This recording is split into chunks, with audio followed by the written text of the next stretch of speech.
Hello, everybody, and welcome back to the channel. So, hard ultimate rear motor two-wheel drive taking shape. So, spent a lot of time on this over the weekend, just kind of getting stuff together. Ordered all the remaining parts I needed once I kind of got it stripped down, even though it came with a lot of parts. Did want to get a few extra parts like CVDs and stuff like that. So, did a number of orders through eBay. I think it's Absolute Hobby or something has quite a few parts. So I ordered a bunch of from them before, and I put another round of orders again just so we have plenty of spares and backups as we're working through this thing. So the one thing I am amazed is how close Associated stuff fits to this. And there's a number of Associated B7 items that just cross right over and bolt right up. Which is kind of ironic since this car was developed in like 2011. It didn't have a very long life, obviously, with Durango, but is what it is. I love this car. I thought it was the pinnacle, and I still think it is the pinnacle of two-wheel drive rear motor cars. So, a couple questions that were asked is, how do you do a hex conversion? The rear, Exotech and other companies, I think Revolution Designs, it ran hexes out of the factory anyway. So the rear already was set up for 12 millimeter. We're using B7 wheels as well. And there's a reason for that because the B7 axles fit right on there. No modification, no switching out bearings, anything special like that. It simply bolts right in. So that is easy enough. There is a 2 millimeter spacer in there, but keeps our track width right. Plus, it corrects. You don't have to add a spacer in the back. We have a Revolution Designs aluminum C-hub coming. The ball studs aren't worn out, but all the cups are. So we are going with the Schumacher Grippa Pros because they fit on a 3 millimeter turnbuckle. And they have the hole in them, so if we ever need to move different positions on the outer C-hub or anything, we can do that without actually popping the bullet cup on. So I got 2 packs of those for this. To switch all those out, did get some titanium turnbuckles coming. And I want to say 2 different lengths. I got, I think, 2 and 48, and just because the ball cups are a little shorter, they're about 2 millimeters shorter on each ball cup, so I want plenty of thread engagement in there. And then on, I think the rear, I did a 44, or no, I ordered 2 48s for the front and then a 46 for the back.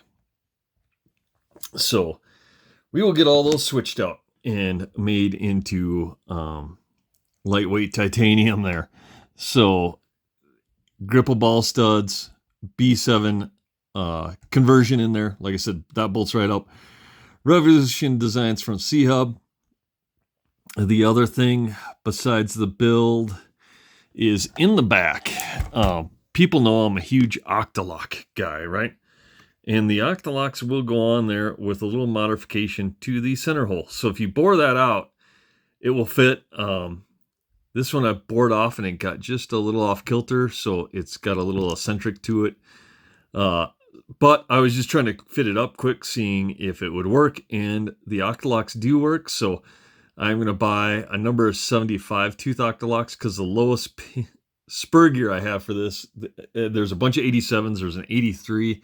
The 83 will work for now with like a 28, 29 pinions. So, but I do want to get like optimally, I want to get a 75 on there.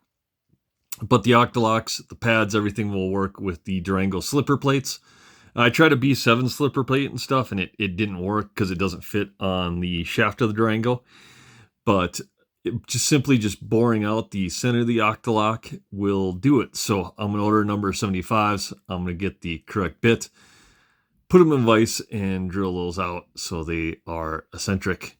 But yeah, so that will work. But the other thing I thought was interesting was the Durangos came with a very small slipper spring. And I was kind of looking at it and I was like, man, this looks familiar. And what I mean by familiar is Associated just copied this. So on our slipper assembly, it has the inner B7 washer a B7 spring in the outer B7 washer, and it works just fine. And what also that means is we can probably run a B74, like the larger spring on there. So I do have some R1 Works titanium ends that will work. And I'm waiting. I ordered B74 springs last night. That's a common upgrade on the B7. So we are going to do that on here as well. Gives a little bit more spring pressure, all that. Man, that transmission's smooth. So we are going to upgrade that and get a little bit bigger spring back there. So the only other thing I did is, layout wise, I'm kind of obsessed with now putting everything straight down the center. So on our ultimate rear motor car build, real similar to actually our Losi XX buggy, or what we're going to be probably doing with our XX. I'll do an update video later on the other builds that we have. But we're going to line everything down the center of this. Man, I fit this body pretty tight. But we will line everything up. I actually worked on the motor placement the other day, or not the motor placement, the battery placement. So what we're going to do on the layout of this is we're using a Shorty ProTech 160 speed servo. So that should give us enough room to put our receiver and our transponder in front of the battery. Battery stops the furthest forward. In the rear, what I did was I measured, it's about 19 millimeters. I measured 19 millimeters and I drilled 2 new holes in the chassis to move that battery stop forward. So instead of the old holes, it is now moved up to here. And that fits a Shorty LiPo easy enough. And then in the back here is plenty of room for our ESC. So again, we're going to run the G2 in there. So low profile, so it fits kind of underneath this rear waterfall brace.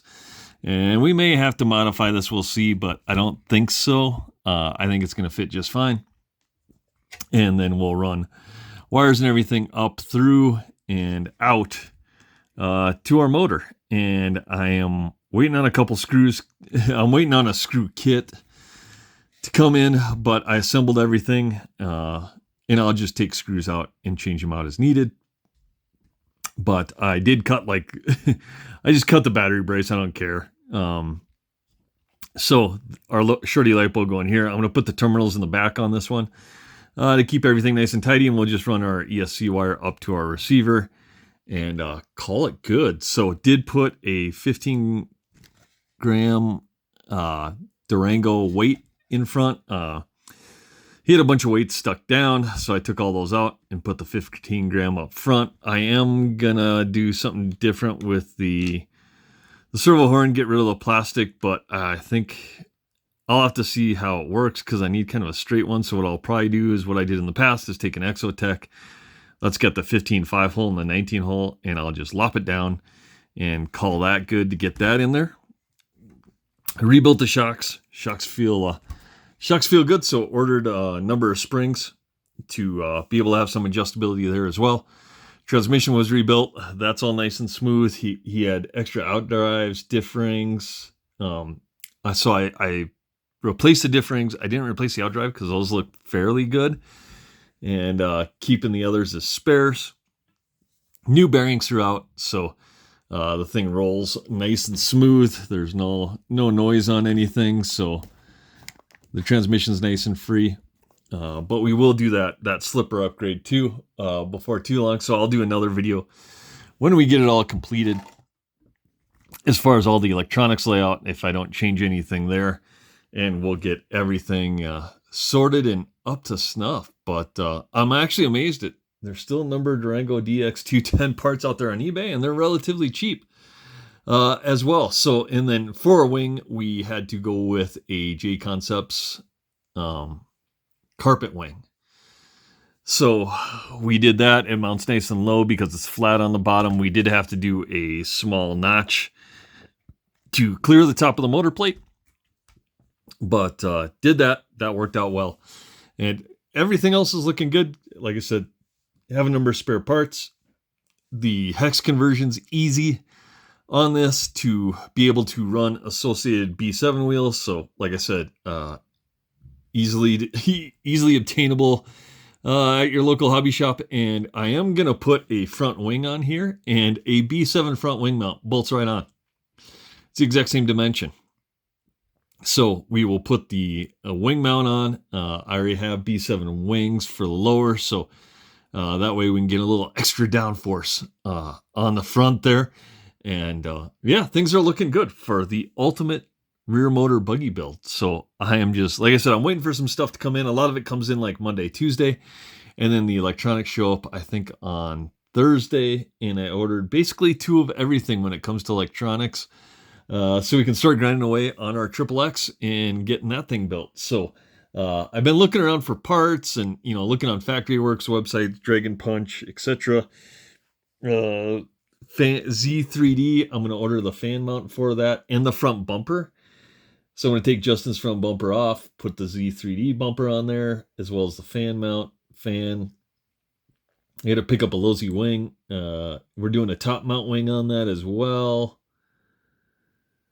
So we'll put that on there, and I got a bunch of stuff for it. I'll do, like I said, a weekend roundup video on that. But this is our Durango build, and in search of the ultimate rear motor 2-wheel drive buggy.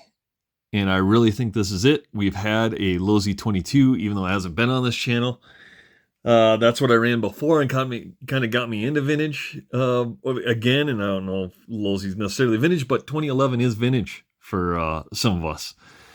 We had a B5. Yeah, it was great. A lot of B6 parts just grafted over to it, and we did a bunch on that, and that worked out fairly well. And it was a good car. It was a lot of fun to drive.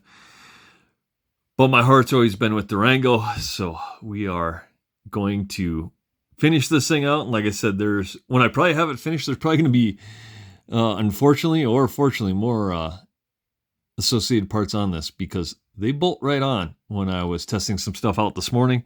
Like I said, on the Octlock, you just got to bore out the center of the spur gear. Plates and everything else work. And then, like I said, we are going to do the upgrade to the slipper spring. We're going to run an R1 Works titanium spacers with a bigger B74 spring like they do on the current B7 platforms. So shocks we're going to leave at 12 millimeter. I mean, we are going to keep it kind of Durango. We're not going to put a whole bunch of associated stuff on there, but it is amazing what bolts over or is cross compatible to this platform even. So if you haven't heard about Durango or seen any of these cars are, I think they're the pinnacle of engineering. We are going to get a DEX210 on here, the 4-wheel drive. I don't know what version, but I will get one of the versions. The later versions of both these I really don't like that much. The first versions, I believe, were the best versions. But we will come back to that on another video. So we plan on racing this hopefully next Saturday. So I just have to glue up the tires to the rims. I actually have a spare set because I ran them one time on a B5 and took them off. And we already have some on our B7. But anyway, so I'll glue those up. Everything else is done. Screw kit, we'll do a chassis guard, get our electronics in, and this thing is ready to roll. So let me know what you think is the ultimate rear motor 2-wheel drive car. I believe it's Durango, and I believe it's going to perform well at the track. But if you think it's a Losi 22 or the B5 or B4, what have you, let me know in the comments below, and we will have a weekend video wrap up here coming the end of the day to kind of let everyone know where we're at with everything. And I think we're in fairly good shape, but really got to put some time on the XXX. So again, like, comment, subscribe down below. We'll see you on the next one.